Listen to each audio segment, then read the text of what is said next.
Welcome to Pirate Living Podcast. We're your hosts, Karan and Kristen. On this podcast, we are highlighting ordinary people living extraordinary lives. These are pirates who take small, bold actions daily to create social change. Pirate life is all about rebelling and breaking the rules for good. Creating lasting social change starts by first breaking our inner rules. After all, the hardest rules to break are your own. The pirates we highlight have dedicated themselves to creating good trouble. Today, we are talking with Matt Gardiner. Matt is a recovery coach where he helps people discover who they truly are. Matt is leading a social rebellion to normalize and champion sober living, and he is sharing his formula for a fun and fulfilling life with others who are ready to get back in touch with the person that they are destined to be. And Matt, we're happy to have you here today. Thank you both. Kristen, thank you so much for that wonderful intro. I quite enjoyed that. Thank you so much for having me on the show. I've been excited to do this one. And just quickly want to give you guys both props for the your social media game, the IG account with the sarcastic, the said nobody, or like the campaign they have kind of going on right now is like fantastic. I love it. That's all Kristen. Yeah. Yeah. Well, hats off to you. I love it. It's such a funny idea. I chuckle. I LOL each time. Good. Some of them are so borderline. I'm like, if this is somebody's first time seeing it, they might think I'm serious. Yeah. Right. Which is, that's part of the fun too, right? Yeah. Creating some trouble there too, right? Mm-hmm. Yeah. We like talking about deathbed confessions. So get people thinking. Definitely. Mm-hmm. And so we like to start off learning about our guests and having you take us on your pirate journey. And you've led quite a rock and roll lifestyle. I was reading your ebook yesterday. So Thank you. Yeah. So I got to see about your story. So I'd love for you to tell our listeners about your journey and what led you to where you are today. Yeah, thanks for the opportunity for sure. I appreciate you reading the book. Thank you. Definitely a rock and roll lifestyle, which is very much like pirate living in some senses, right? Yeah. So like early on, I'd say I'm going to go right back to my first, because as you mentioned, my intro, the recovery coach. So my big story for me and what I've rebelled against is my conditioned and genetic desire to drink alcohol. So my first drink that I can remember was actually I was 5 years old, and it runs on both sides of my family, but particularly on my dad's side. And when my dad would get together with my uncle Paul, who's on my mom's side, 5-year-old Matt would hear the volume increase in the other room, in the middle of the day. It could be any time of day, really. The music gets turned up. They seemingly are yelling at each other, but it still sounds like there's some fun going on. I'm like, okay, what's going on over there? So I would go in there, and I just remember the instances of like, hey, Matt, come here, you got to try this. And they'd hand me a kokanee, which is a beer up here in Canada. And I'd have a sip and do like that's gross. How can you guys drink that? And they'd laugh and all that. So I have like early memories of that. And I very much remember being like very intrigued by this whole behavior of what was going on in that other room with the loud music and such. So I thought it was pretty cool. I'm going to be honest with you. And I carried that into my, my early teens. I was still very shy kid. And as a result, I was shy to try some of these substances. I was a good kid, and I'd say one of the turning points for myself was my parents got divorced when I was 13. And I'm from Prince George, which is about a town city of 70,000 people, northern British Columbia, Canada. And it's a big like party, just blue collar party city. And I was always steering clear of it. And yeah, after my parents got divorced, I realized, there were some realities. I grew up very quickly at that stage. It definitely shattered my whole idea of like what my family, the family I'd grown up in. I'd realized that my mom and dad had not been in love with each other for years. And so I was starting to get angry. And up until that point, I was in sports, and I found that just my ability to temper my emotions during that period were non-existent. So I would get very emotional during competitive sports. So that's when I turned into music. So I started playing guitar and singing and songwriting when I was 14. And all of a sudden I just had this like, okay, this is what I can do. It's more of a collaboration, less competitive. I can get my emotions out in a more abstract way and as I perceived it, a safe way at that point. And of course, with the, getting into music, I started reading like rock, like Led Zeppelin biographies and autobiographies of other artists. And, when I'm 15 or 16 years old, I already have this like sort of reckless energy building up inside me, some rebellious energy, just from everything that happened with my family. That was the time for me to start drinking. So, and then of course, when I had this, magical, I say with air quotes, magical moment where I had my first, drunk, if you will, just realized I'm like, oh, okay, now I don't have this like inner censorship that I'm putting up, and I'm not shy anymore. I'm having fun. I'm saying what's on my mind. I can go talk to the girls that I have a crush on that I was just so painfully shy from before. And I'm like, oh, I'm finally tapping into like the real me. This is what I'm thinking at the time. Right.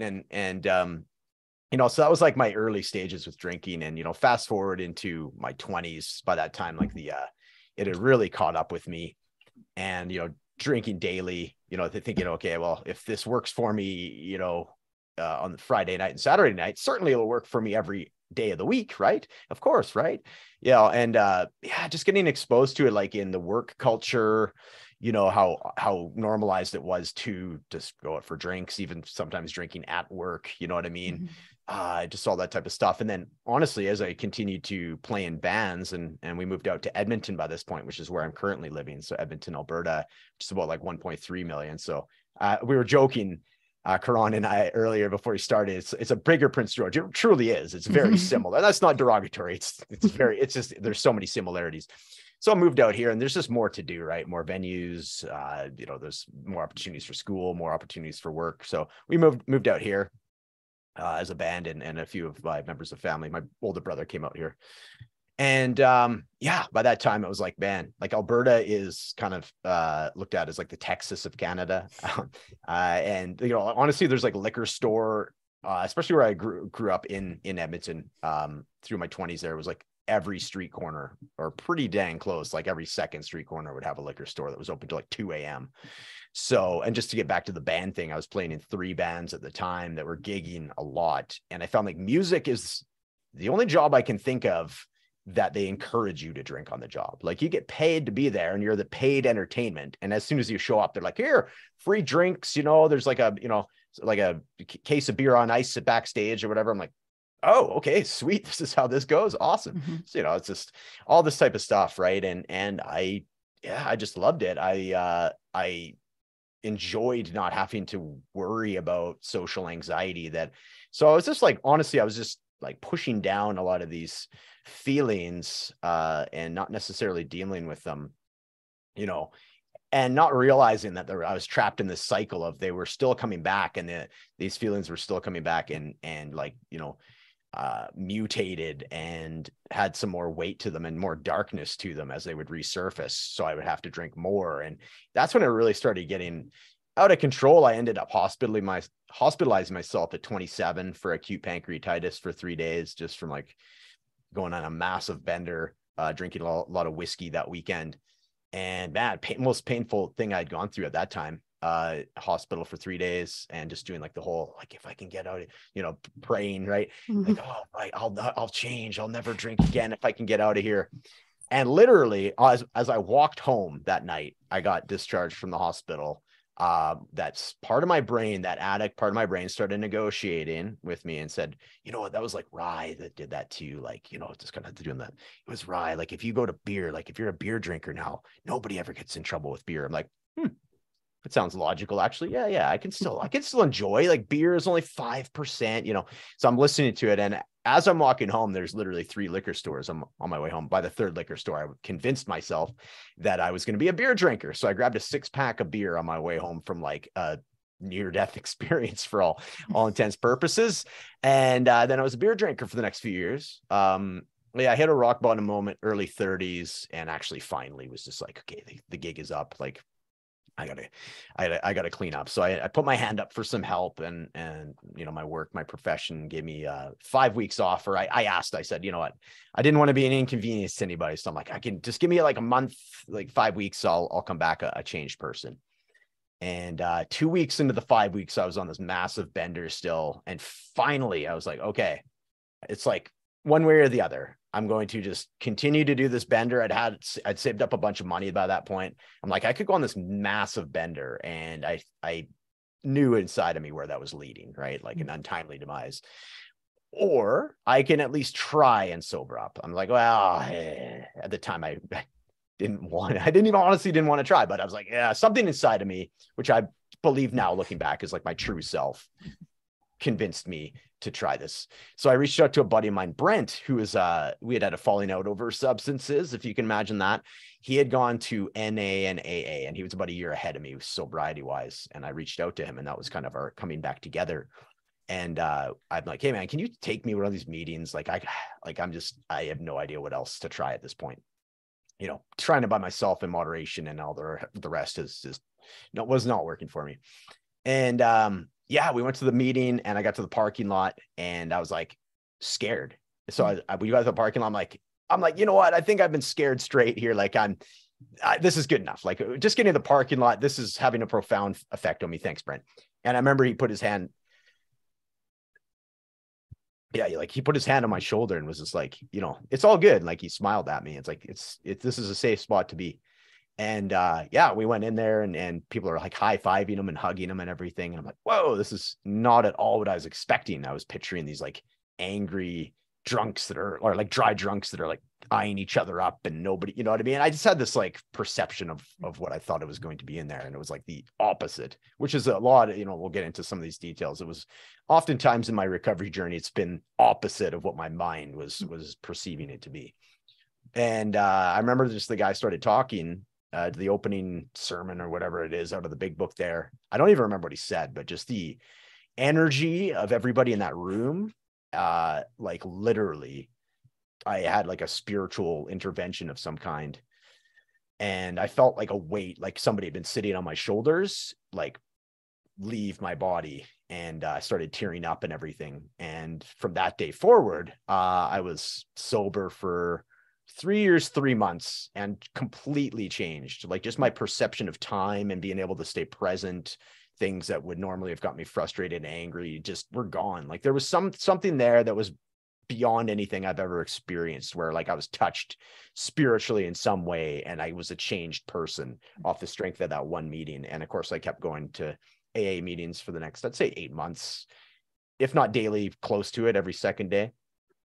And I got into like big into like spiritual development, and, you know, into like Wayne Dyer, you know, and different self-help books, and just like thinking about your thoughts, like the metacognition and such. And, you know, it really helped me. And you know, had a lot of firsts in my life. I was 30 years old at the time, and that was the first time I'd ever played music sober. Like even when I first got my first guitar, I'd go out, I'd have a couple of hoots, you know, or like have a beer or something before I started practicing, because I had this idea that creativity was enhanced by substances. So I dare say I never practiced sober until I was 30. I never performed I was on like mushrooms a lot of the time in my 20s too. I did a lot of psychedelics. So yeah, you know, we've been going out camping and reconnecting with nature. Initially I thought it was quite boring.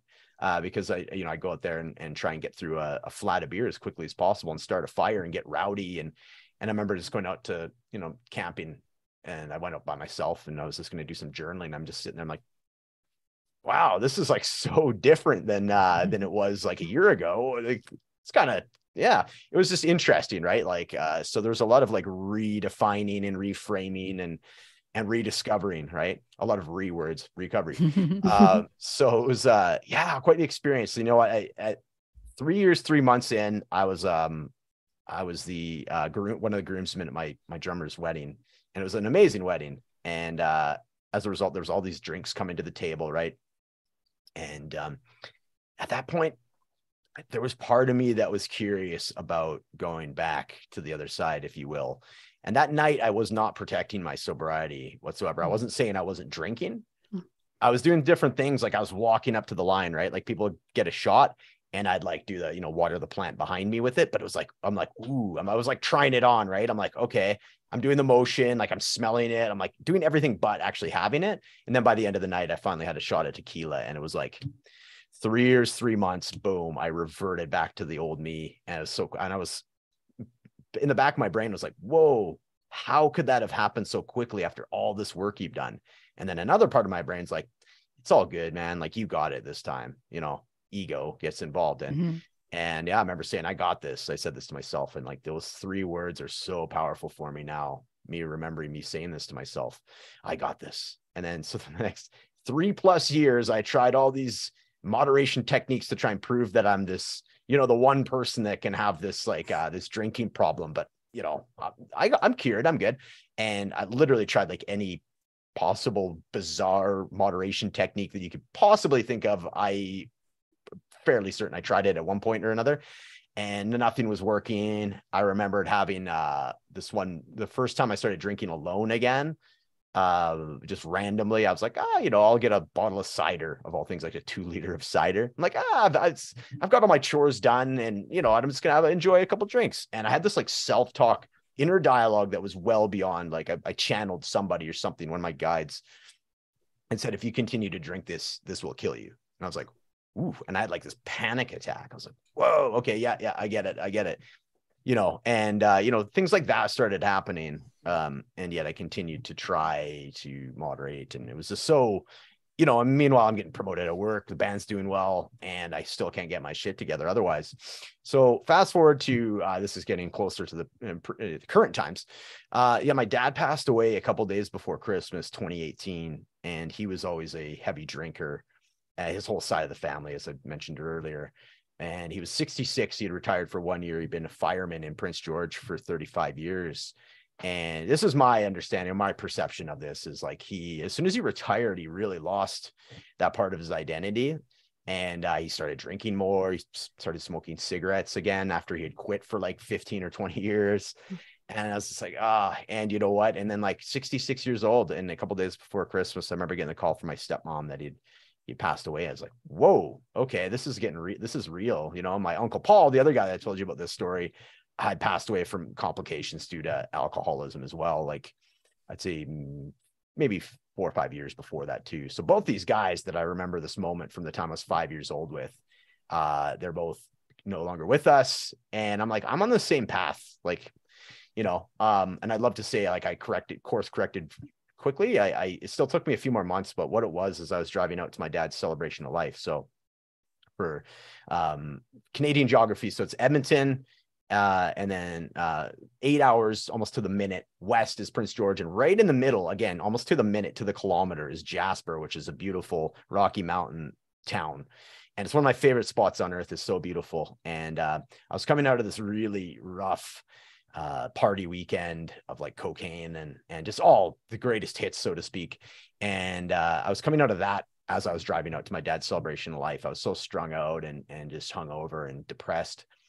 And I got out to Jasper, and it's like, I was like, Jasper will pick me up. I'll feel so much better and be out in nature and all that. And I felt nothing. I just felt black and bleak and hopeless.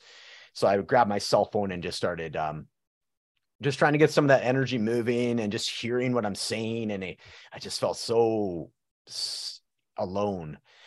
And just, everything. I was like, I can't get my shit together. Like, I had suicidal ideation and so forth. And something happened as I was driving through Jasper. I was another one of those moments, not quite as profound as the first one, but of similar nature, where something, heard me or helped me out. And, again, it was like a big shift inside of me. And I was like, okay, as soon as I got through there, I'm like, okay, I've done this before. I did 3 years, 3 months. So my brain went right into like solutions mode and started propping me up. And then I had this idea, I'm going to do this for you, Dad, and just like, living tribute for him and just cutting off that, like, I know with Quran, I'd done the ancestors course for Enlifted a year and a half ago. And so I do very much believe in that whole like ancestral healing and such. So this was like my opportunity to do that. So that was like what I vowed to do, was to, do it for him and do it for like, okay, this like drinking, this chaos of like drinking that's been passed down these generation after generation on my dad's side will stop with me. So yeah, that was basically just the like disturbed, getting out of my environment. Just the timing of everything worked out so beautifully in hindsight, because it's what I needed. if all of that hadn't lined up, if I just stayed at home, or if I had whatever, if my dad hadn't, if really any of those elements hadn't come into play, I don't know if we'd be having this conversation right now, So yeah, that's it. So I'm coming up on 4 years alcohol free April 8th. So knock on wood. So yeah, that'll be in a couple months from now at time of recording here. And yeah, and that's how I pivoted into, I'd been doing the same job for just shy of 23 years. I was working at Save on Foods, which is like a Western Canadian grocer. And, from the time I was 16 years old. So I was like part-time. It was always, for me, it was a transition job for the longest time, right? Because I was going to be a musician. Oh, I'm a musician, but able to pay my bills with music, which didn't quite get there. And then as I age and as the band ages, young families come into the mix, and now we kind of feel like we're the rec league hockey team that has like the ice time at like 11 p.m. on a Monday night is sort of like that. So I understood, I could see the writing on the wall. So I really started leaning into my career at Save on Foods, and then getting into upper management. And it really did help me a lot. There's so much great stuff that came of it. And then by the time I turned 40 a couple of years back, I'm like, again, it was like, and I think had I continued on that path and just of like working and then come home, numb myself, wake up, work, numb myself, that whole pattern, I'd still be at Save on Foods, right? We wouldn't have this conversation. There'd be this strange dread that I was definitely accumulating in my body. Anytime I would think to myself, it was like a relationship that I was justifying staying in, right? So I was like, but I got like paid vacation. I got 6 weeks paid vacation. The benefits are good, I was like, yeah. And like, I only have to do it for another 15 years. I'd say that to myself like a few times a week. And every time I would say it, my body would just like contract. So finally I was like, okay, like I've done like 20 plus years of like masking whatever this is inside of me. So it's time to start listening to it. And that's what I did. So I took 6 months off, and that's how I got introduced into the Enlifted, community. And then it was just a matter of like, yeah, you know what? I really loved elements of that previous job. Obviously, I'd been there for 20 plus years. And so what did I like about it? Well, at that point, just because if simply for no other reason, the experience level that I had, there's all these people that were getting like fast tracked into positions that I had done the old school, gradual, wait 5 years to get full time, then wait 5 years of being a baker to become a bakery manager and doing this. And then there's these guys that are getting, or guys or gals that are getting popped into these positions, 3 months into the company, you're hired off the street. And so I championed myself as a good, destination personality or person to go to, because I've done it. I've done the whole, I've gone around the sun numerous times, within all the different positions in the company. So I really liked that. And I liked seeing people come alive and they're like, oh, have those aha moments. So I'm like, okay, I like that side of things. So I like the coaching, the mentoring. And then what's my life experience? Well, I just, shared that with you guys, the addiction recovery story. So combining those two, and, the Enlifted method is just so fantastic. And really, I honestly think in any genre of coaching, and it works so beautifully in recovery, because there is so many stories of shame, stories of, just not really knowing where I fit in or where you fit in sobriety and recovery. And Enlifted can really, pull that out of you and get you on track to where you need to go, and got me on track where I needed to go. And yeah, and then, here we are now. So much great story. Thank you for like sharing the whole, everything. I have one quick question that came to mind. So this last time when you got sober, did you do it the same way? Like, did you go through AA or how did it happen this last time? Yeah, that's a great question. So, and it was posed to me, a different way, like same kind of question. I was like, what was different about, and why is this one working differently? So I'd say like I have 1 foot in AA, just because it literally saved my life. So I still go, I would say like once a month or a couple times a month to an AA meeting. But honestly, it was so much other elements. And that's what I've based, my program that I share with other people on. And the main thing that was different for me from 2012 to 2015 in this current sobriety was the introduction of more like yin activities. So it seemed counterintuitive because I kept thinking like the more I do and the more like I had this like feeling of recklessness that had never really been satiated, that I got from drinking. And I found that like, like yin yoga, breath work, and, journaling, meditation was actually the thing that pulled like just that I could feel that like recklessness is like drain out of me. And perhaps my age, becoming more wise, presumably wiser, and so forth. So that would be the big one that was for me, is like getting into those modalities. So the difference for me for sure this time, it was movement. Like actually, it was the same. Like I started going to the gym every day the first time. So just getting that back into it, but then adding those other elements that I mentioned made a enormous difference. And they'd always been on my periphery. Like, I'm like, one day I'll get into meditation, and it's just, I don't know. It was like, for whatever reason, I thought if I was doing more like yang activities, like that's what I thought was my calling. Like if I started like a martial arts, or which is great as well. And I did take up a martial art, but it was actually those calming activities was what drained that, like, this like need for like recklessness. And like, I'm so structured in the rest of my life. And so I used to use alcohol as that exclamation point of like the fuck this, I'm going to like let my hair down and, be carefree for a couple hours.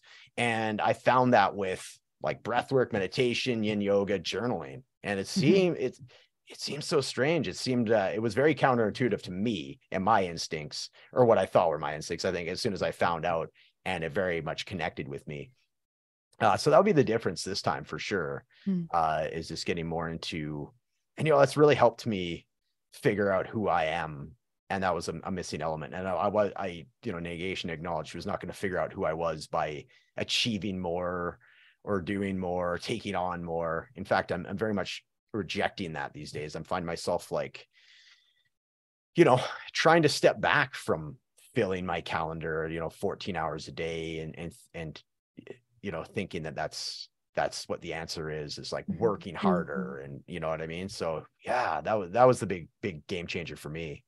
Yeah, that's really interesting you say that. When I was dealing with my own health stuff, which we've talked about like on this podcast, I remember I saw a practitioner, and she's like, you have no yin. She's like, you can't yang your way out of this. She's like, I love that. Like you have no balance. Wow. And she's like, you can't do yourself out of this. And so that was like a big eye opener for me too. Cause like, yeah, you're right. You're like, I got to achieve, I got to do, I got to work, I got to this. And that's just, it just tips you over the edge. So whatever that is, maybe it's drinking or whatever, is going on. I find that like, just, going to my like little capitalist society rant, like we're all here to like produce, and we don't take that time to rest. And I even got bitched at today by Kristen because Wednesdays are like my day off, and here I am. I'm working at the gym. First thing in the morning, and texting Kristen. She's like, "When are you going to rest?" And I'm like, "Right." We had this conversation just last week. She's like, I need to do less. I want to do less. And then she's like, I have to do more. I know. Isn't that interesting though? Isn't that interesting? Thanks for sharing that. So it sounds like we're very, of similar. And yeah, you're right though. It's like, for me, it's been very much conditioned into me, and I'm not, make it sound like it's victimized. I'm aware of it. Right. So, and for me, and this is like recent, like I'm talking the last like year, I've noticed that this pattern of achiever or doer is doing the same thing that alcohol was doing. Right. I'm like, and it's like, it's a gradual thing where I've kind of caught myself, if I'm feeling feelings of less than or loneliness or uncomfortability, I'm like, oh, okay, let's just check Instagram. Okay. Like I start distracting myself or achieving my way through, or to avoid sitting with myself. And yeah, it's at the same time, again, we're talking balance, the theme of balance. I really respect that side of me, and I don't want to, look back on it as like, like I really got to change this. Like I regret, being, however it shows up. I really I love that about myself. I love myself that I have these intentions and I like to take on a lot of different things. I just have to be careful how I'm applying that and being more intentional about who I'm being versus what I'm doing, if that makes sense. Mm-hmm. For sure. Yeah. And I'm thinking like it is a capitalist society type thing of the do, distract, do. And I think I want to say it goes all the way back. It's learned behavior, but I want to say it's taught to us when we're in the education system. So those people that actually know how not to do probably had an alternative way of either parents that taught them alternatively or an alternative education, because we're at a very young age put into school on the working day schedule, and you got to do, and you want your gold stars from your teacher, and you fit inside the box. And so it's really easy to fall into that got to do to achieve. Like I remember I got a first salary job when I was like 30. I'm like, yes, I'm finally an adult. I have a salaried job. And as soon as I had that salary, they're like, you're making this much money and we expect you to work more hours a week. And I was like, technically I'm making less an hour than I was working hourly then. So yay. Yeah. Right.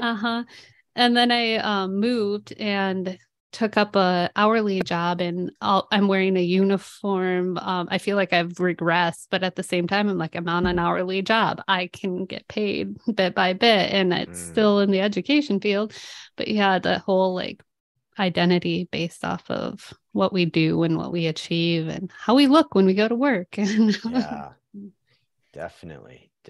I found myself so conditional with myself and realizing, that was, and, I'll preface this by saying, because I'm going to say that both my parents were, specifically my dad, very conditional, and that's all good. Like there's no ill will. It's like that's the way they were parented, and it's fine. I want to say that first off, there's no ill will. But definitely, like, my dad was to the point where he was so adamant about me becoming a fireman and following in his footsteps that he's like, if you decide to do that, I will pay your room and board, I'll pay for fire school and all the other different things that you'd have to go through and do. He's like, but if you want to do, fill in the blank, whatever I'd said at the time, or become a rock star, he's like, you're on your own. And he's like saying this to like a 16-year-old. And I was like, oh, that kind of feels a little weird. And like, I don't really want to be a fireman. Like, not right now, maybe later in my life. I don't know. We'll see. And so there's certain things like that, or would I be on the phone with him? It was like this checklist of things. He's like, okay, how's it, what's your mortgage down to? Like, how's the job? Are you up for a raise soon? Like, all these things. It was like this like checklist of, and then like, depending on how I answer those questions, that would be like how the conversation went. So of course, that's how I am with myself, to a lesser degree now that I'm aware of it. But definitely there's like, I've been very conditional with myself, and that's of course very much based on achievements. And if I don't do these achievements, then my self-worth even in my own eyes then drops. So, and that's a tough pattern to break. It's one thing to be aware of it, but then to, it's so much in my body, you know what I mean? And it's so like imprinted from different reinforcements, both, positive and potentially negative. Looking back on it, it will take more than, the last 8 months to integrate that into a new way of being. Mm-hmm. So, excuse me, what is the social rebellion that you've started with the work that you do now as a recovery coach? Well, I mean, I'd like to think that it's, there is a bit of a counterculture against drinking, which is ironic in a sense, because drinking is supposed to be counterculture, isn't it? Mm-hmm. So it's the same way that like how cigarettes were getting so normalized in movies. Like if you look at any of the movies of the 90s, like Fight Club, they're literally smoking cigarettes the whole time, and I think like, take out the think, like alcohol is going the way of the cigarette. It's getting marginalized in that sense. I'd say over the last few years, like big time, even the last year, like you talked about that Huberman Lab podcast that was like 6 months ago, like the sober New Year's Eve thing, even like the rise of like non-alcoholic beverages. It used to be like the O'Doul's, the case of O'Doul's that's all dusty, jammed in the bottom of the shelf of the supermarket. And now there's like an 8-foot section of, alcohol-free alternative drinks in the grocery store. So, Yeah, I definitely am, you know, part of that charge as far as the rebellion of like drinking is, we've been brainwashed, you know, as some of the themes that we've been talking about today, conditioned very much that it's cool to drink, you know, and so forth. And I'm definitely here from my own experience to say it's not cool. Like it's, you know, and that's if it works for some people that they can have the one drink of wine on every Friday night, all good. There's a lot of people that can't though. Right. So so that is definitely me. I'm rebelling against, big alcohol, you know, there's big pharma, there's definitely against big alcohol. And, you know, it's for the intention of doing some more uncomfortable work on yourself and on myself to realize what was there the whole time, that you thought you needed this substance to bridge the gap between, say, yourself and your social life, yourself and being able to talk to the opposite sex, yourself and being able to go up on stage and play music, you know, and just realizing that that's been inside you the whole time. So yeah, I would say that for sure. I think we talked about that just on our last episode, where like alcohol is the one drug that it's not only like okay, but is almost like encouraged. Like we talked about how, like, you know, all those memes of like, oh, mommy needs her mommy juice, just that one glass of wine, the glass is like the size of a bottle, and it's just it's almost celebrated in like our society. And then we have to have these like dry Januaries, you know what I mean? And then like that you have to put aside this time to not drink, like you have to try, like it's a challenge. And like what are you, rather than looking at like what are you numbing yourself from, what are you using alcohol to numb from? Because like that's what it is. It's a distraction, it's a numbing agent. Why do you need this, you know, giant glass of mommy juice at the end of every night? Like, are you so unhappy with your life that maybe we need to make some changes there so that we don't need a bottle of wine every night to like wind down and numb from what's going on? I think we just talked about that last podcast. Yeah. Our last episode. Yeah. And it's also the one thing you like have to make an excuse about, or people feel like they need to make an excuse about, because at a party, why aren't you drinking? Yeah. No one asks, why aren't you smoking? I mean, they used to sometimes. They used to. Yeah, exactly. You're not drinking. Are you pregnant? Yeah. No. I just don't really drink. Yeah. Well, why not? There is and you know what, it's all great points. And there is, I'm finding too, in the last couple of years, more people, instead of getting like the stink eye as far as why you're not drinking, will actually follow up with it. Oh, you know, like I've been kind of thinking about that myself, right? It opens more dialogue, whereas there is still, to both your points, the like, why are you not drinking? Like, how can you be, you know, the judgment that gets cast in the tone of voice even. And there's also people that are like, oh, interesting. Like, how long have you, you know, all of a sudden it launches into this, like, how long have you been, what made you think to do that? I've been thinking about that myself. Right. So there is definitely this change in the guard for sure. You know, it's been a long time coming, and it's slow, but you can really see some measured progress in many different ways with it. Yeah. It's as someone who like coaches a lot of women and do a lot of nutrition as well, and especially like, you know, midlife women like myself, there actually really comes a point where even one glass of wine, it just makes you feel like shit, right? Whether you can have one and walk away from it, it ruins your sleep. It's like it's like a immediate desiccant for your body. You wake up with a headache. And so one of the things I really like to kind of concentrate on with my clients in terms of drinking is like, how do you feel when you're not drinking versus when you are? And like, I feel like if you have that every night, that you don't necessarily know, you don't know what it feels like to feel good anymore. Because that becomes your baseline. And so when you take that away, even if it's like a dry January and you do this, like this challenge, and like really actually feeling your body and like, hey, noticing that my sleep is better. I have more energy. I don't feel dehydrated and headachy every morning. Like that can be really impactful too, feeling what it feels like to feel good for once. Yeah. I love that. That's so good. Yeah. And that's what it is. And like, one of the big triggers for me was I would have the hardest time getting through that 30-day period, because around day 21 or so, it seemed to be 21, 3 weeks in was I'd hit that wall so many times when I would try. And that was when like they called like the pink clouds, that initial like, oh wow, everything's great, like I feel so awesome, I got the energy, I'm sleeping well, and yeah, I feel like Superman, right? And then by day 21, it was like I started feeling like crappy. And I'm like, okay, so I'm eating well.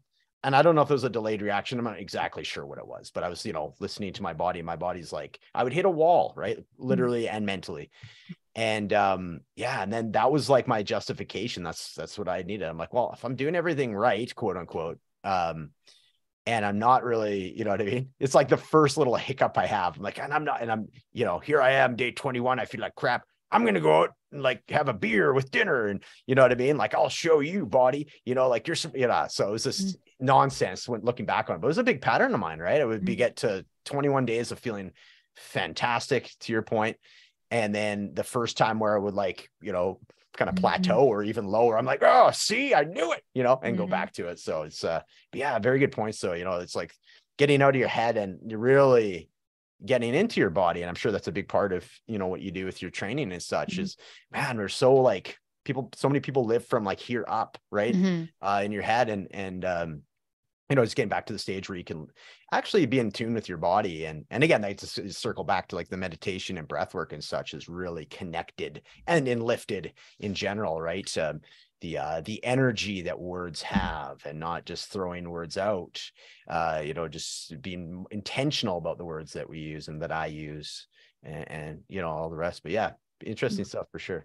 Well, even so, I'm curious how changing the words has helped you, because like there's a big difference between like, oh, I'm trying not to drink and I don't drink. Right. Yes. So has learning about vocabulary and your language and Enlifted, like, has that helped you personally, and how do you use that with your clients? Definitely. Yeah. Great question. For me personally, I found myself to use negations a lot initially, especially when I'm like in a new stage of my life. I still do. And I think that's fine, because it's like, it's easier for me to say what I don't like because I've experienced it than to describe what I'm hoping to get, or take out the hope, like I'm working towards. Right. So I'll start with that. Like I can't do this. I'm not going to do that. And then from Enlifted and vocabulary, realizing that like, okay, as soon as I've laid that out of the can'ts and won'ts and negations, let's flip the gears. Otherwise there's going to be continual evidence, like the brain being a Google search engine. If I'm putting in I can't drink, it's going to raise all these articles and all I'm going to be thinking about is drinking. So doing the opposite of like, okay, I can't drink, what can I do? Well, I can start taking care of myself. I can start going to the gym, boom, search articles for like taking care of myself. Right. So that was a big transition for me. I used a lot of pressure language with myself, and a lot of like motivation for me was like the I'll show you motivation, right? To like, who knows, right? The victim-y kind of, oh, I'll show you I can do this, right? So graduating from that, and realizing, using like anger as a motivation, like a sustained motivation is, didn't really work for me. Acute anger is great to kind of snap me out of a behavior. Sure. But yeah, that was definitely it. It was realizing what I'm saying to myself and the tone I'm using with myself is often bringing up more of the undesirable than the desirable. So being able to shift that and understand the power of language. So that was huge for me. And then of course I do the same, in my communities now. And it's just working the steps, but the Enlifted steps, if you will, right, is going through that with everybody, and allowing them, meet them where they are. There's some people are still at a stage where they are feeling like it's a recent victimization, so they aren't quite ready to do the projection reflection thing, and that's all good, right? There's different ways around it. So yeah, just realizing it's it's so dependent on where the person is at the time, and there's so many different angles that you can take with Enlifted stuff, the Enlifted techniques. So, but it's just so beautiful. It's I find the affirmations with the breath are the huge thing for people. you know, and just even getting a story out, you know what I mean? Something that would have, you know, I say it's like the second arrow. It's a term. It's, I forget exactly the Buddhist term, or I should have researched this before I opened my mouth, but it's like, so basically it's the idea is like, so it's like you get in a car accident and then you start getting angry at yourself for getting in the car accident, which is like happens so much in recovery. It's like, I drank, I relapsed, and then you start shit talking yourself for relapsing. That's the second arrow. Like, you already made the mistake. Let's just, you know, it is what it is. Let's work out of it. You adding shame and self-judgment and everything, it's just like really accumulates. And then you have two layers that you have to go through, or that you'll need to go through in order to like relieve that and air that out. Right. So doing a lot of work with that, because I think there's so much shame and self-judgment and these ideas of like separation and solitude and loneliness that come in a, you know, sobriety and recovery journey. And Lifted really helps unlock all of that. And you know, the architect language, rebuild yourself, rediscover who you are. Yeah, that was a question I'd been wondering too, because so much identity goes into as well, just the phrase, I am an alcoholic. So I'm curious too, with that phrase there, when building that identity, has that, like, have you found out anything? Does it work to say that, or is there a better way of, I guess for everybody it's different though too, but anyway. It is. Yeah. The alcoholic thing, like it's still like, it's when I go to an AA meeting, I'm fine with this. Like when in Rome, that's fine. I shy away from that though. Like even, you know, this will go down a bit of a rabbit hole, but you know, I would say the strength of words, it's whatever resonates with you a lot of ways. Like for me, it's like, I'm alcohol free. I can say I'm sober. In the context of what was problematic for me, that being alcohol. And then if you talk to somebody else, they'll be like, well, if you like, I had like a couple of hoots the other day, so you're not sober. You know what I mean? It's like, you know what, man, like it's what the meaning that you give it, like with anything with words, right? So I definitely find like with anything, people are sensitive over certain words or phrasing. The I'm an alcoholic thing, yeah, I haven't been a big fan of that. And I don't use that I don't encourage that, you know, as far as in the, you know, the programs that I do, just find it to be somewhat derogatory and limiting. The main thing is the limiting, right? And even when somebody says that I'm in recovery, you know, I have a podcast called Beyond Recovery, and the whole idea is recovery at a certain point for me, and I'll just speak for my own self, became limiting as well. It was like I boxed myself in. I am in recovery. This is me. This is my identity. And I found it to start feeling limiting, in the same way that like I'm an alcoholic was for me as well. So I think as you go, you start sort of outgrowing certain terms, and that should be allowed, right? And that's why I do have some feelings about, you know, you have to keep saying that because that's what you are. And as soon as you get away from that, you're going to revert.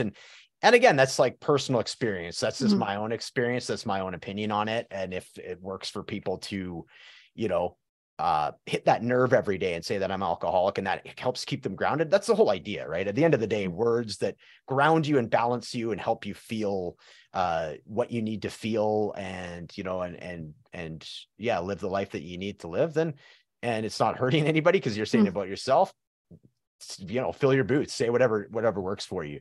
You know, I say that to say it's like, it's totally dependent on the person. And, you know, every word has a stage to it. I feel like every term. Yeah, but that's the way I look at myself. Like I have like I mentioned, I got with one foot in AA and the other foot in this more alternative health, as it's called for whatever reason, recovery. And then as a result, I view myself as like a flower bed, and I was planted in the flower bed of recovery, and I'm like growing out of that. So I'm still in the flower bed, but I'm becoming something beyond what's, if that makes sense. I like totally. It. So yeah, tell us a little bit more about your recovery roadmap program, yes, and who it is that you work with. For sure. Yeah. Thanks for the opportunity for that. So I started the first group last July. So we did a dry July challenge, and I've done since then. I've done Sober October. Sober October turned into a 90-day challenge. The core group from that continued on into New Year's. And then we did Dry January. So there's a core group that has done the last 4 months, actually more than that, because we did Dry February as well. So we have a really good run here with a core group of people. And yeah, so since then it's initially, I would say, and I've gone back to this and you'll see what I'm talking about. It's like high functioning drinkers, early sobriety that are, you know, whether it's a couple weeks in or a couple months in, reach that threshold that I talked about before, where you hit that wall. It's like white knuckling and willpower and doing it by yourself. It just feels so weighted. And if you get into a group of like-minded people, it just, man, it helps handle that burden. And it shows you many different ways to go about it. I view recovery as similar to like personal training. It can be customizable and nuanced. And that's why I like, you know, having the idea and the rigidity of and the familiarity that comes with 12-step program is great. So there's elements of that. And then there's also many other different elements. So yeah, high functioning drinkers and early sobriety. Having said that, I mean, this past February, the Dry February one that we're currently doing, I put it out there just as a free challenge. So I just reduced some of the offering, and just to see who's out there, what's out there. And under the guise of like kind of doing like the more sober curious, that's the big buzz term right now. And yeah, honestly, it was a great experiment, right? So, and I found very quickly, it's interesting. It's almost the opposite of what the groups have been before. So the groups before would start off strong. Everybody's in there doing check-ins and everybody's participating on the group call. And that sort of, it tapers off a little bit, right?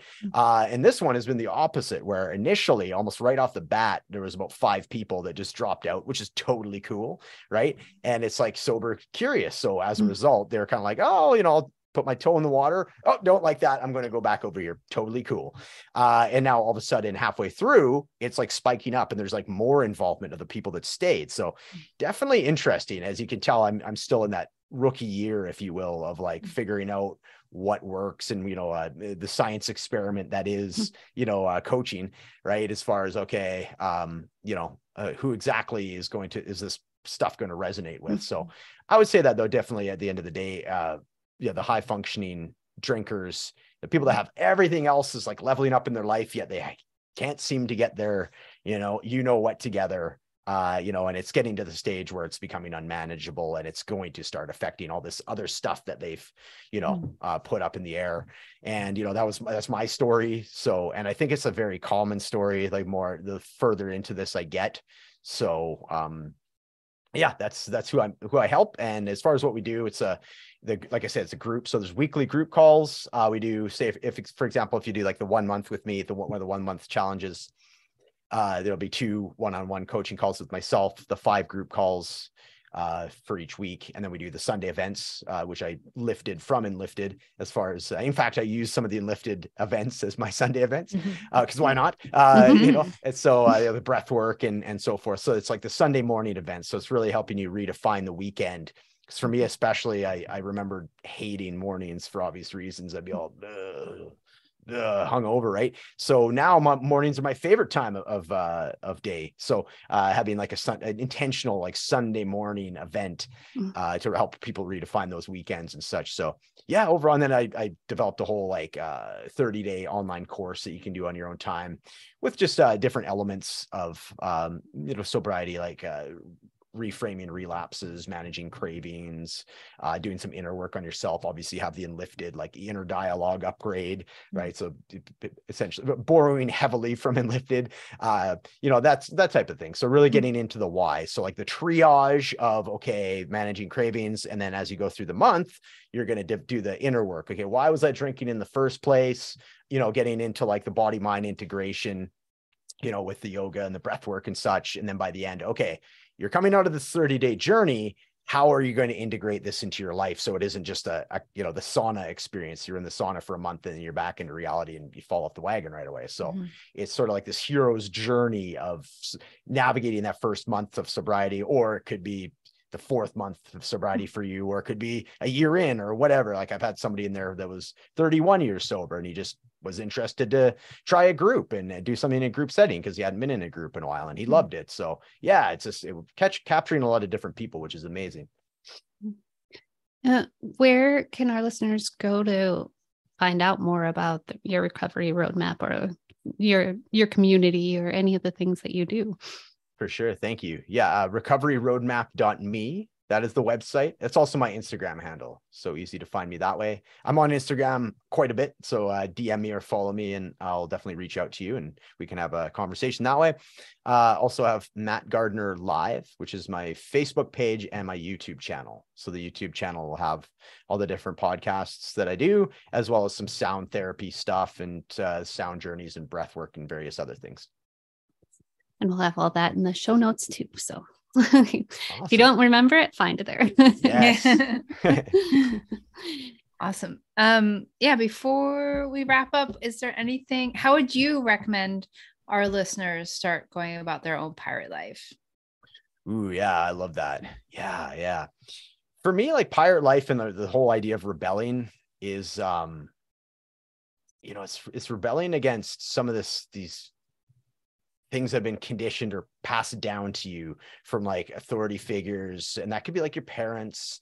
And there's obviously a wide spectrum of rebellion right here of what we're talking about, but just questioning, the way that you were raised and questioning your patterns. I think I'll settle on that, is like questioning some of these patterns. Where did they come from? Is this a pattern that your parents had? Is this a pattern that, to Kristen's point, that you learn in school?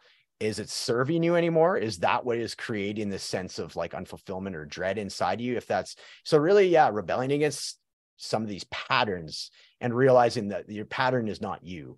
You are underneath that, and you can put an end to that, and you can modify that and figure out a pattern that does work for you. So for me, and again, getting back to the whole like acute anger, for me, like rebellion is like just that, like enough, like no more of this. It's like I am going to change. I can change, and I will change, and this is how I'm going to do it. And moving on from there, and becoming the person that you're meant to be. Love it. So thank you so much for talking with us today. I really enjoyed it. I'll speak for Karan when I say we. Right. Yeah. Well, thank you both so much for having me on as well. I love the podcast and I really appreciate the time.